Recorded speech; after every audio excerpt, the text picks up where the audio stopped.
Do you have a food story, or do you want to take the horrible conditions? There are probably plenty of food stories, but I will take the sleeping conditions for 400. For 400, Alex. Okay. So, what did she say? Story time. So, worst room or sleeping conditions. Now, okay, so I have several because I played some really, really, really, really nice places that had band houses or apartments that were wonderful, but mostly the band houses / apartments / trailers / wherever they put the band up were pretty shitty back on the road in the 1990s, because 9 times out of 10, bands fuck up the rooms. So why would you provide them with a good room? Like, it's an argument. It can be an ongoing argument about why would you put somebody in a nice room when you're 80% of the time the rooms are getting trashed by the bands, right?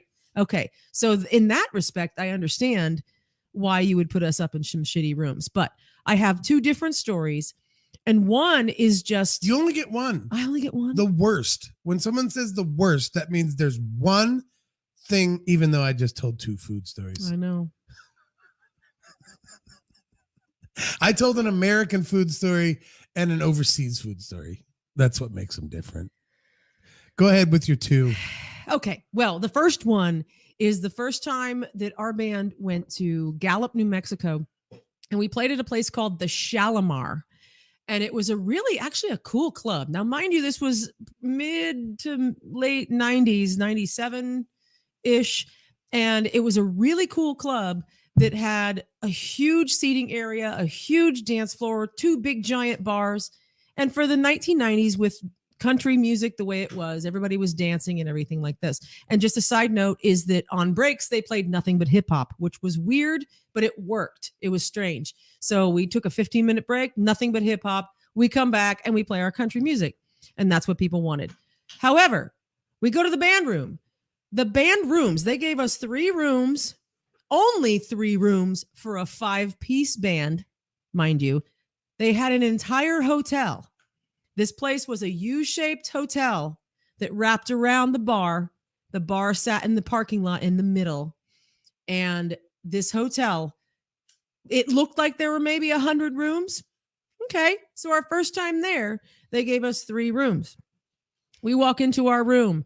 There is red shag carpet on the floor. Shag, 2-inch shag, paneling halfway up to the chair rail, purple walls above that. And that was just our room. There was another room that had, green shag carpet and gray walls and some other kind of colored paneling and everything.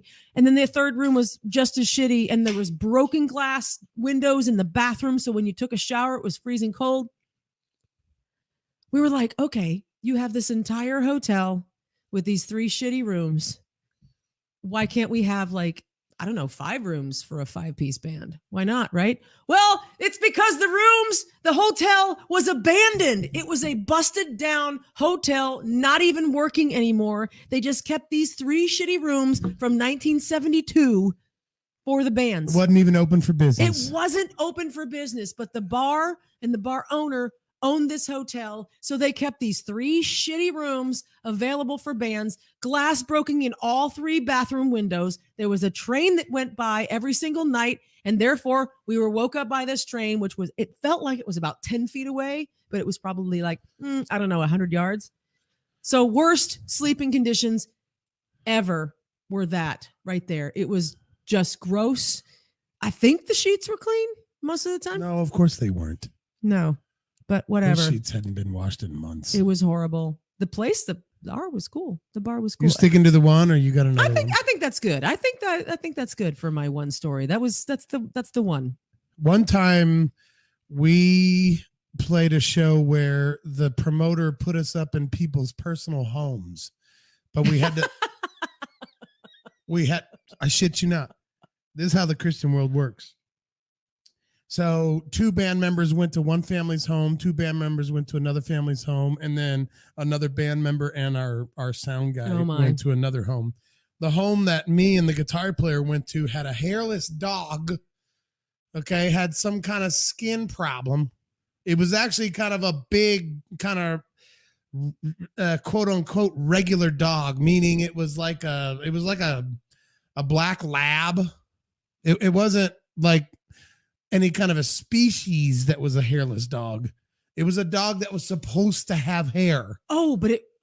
And it didn't. It had some on its head, a little bit, and patches on its shoulders, and had no hair. But imagine a lab, like a Labrador retriever with no hair. And they, right when we walked in, they were just like, oh, hey, meet Sparky or whatever his name was. And as soon as we walked in, he jumped up on our guitar player and started fucking humping him.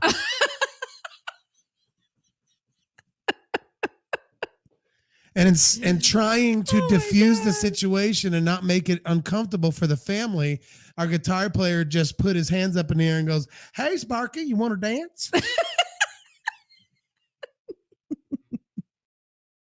Tune in live every Thursday night at 7 p.m. Central. On the Unsung Screamers Facebook page, YouTube channel, and Twitter. And check out our Unsung Screamers podcast. Wherever you get your podcasts. Ah!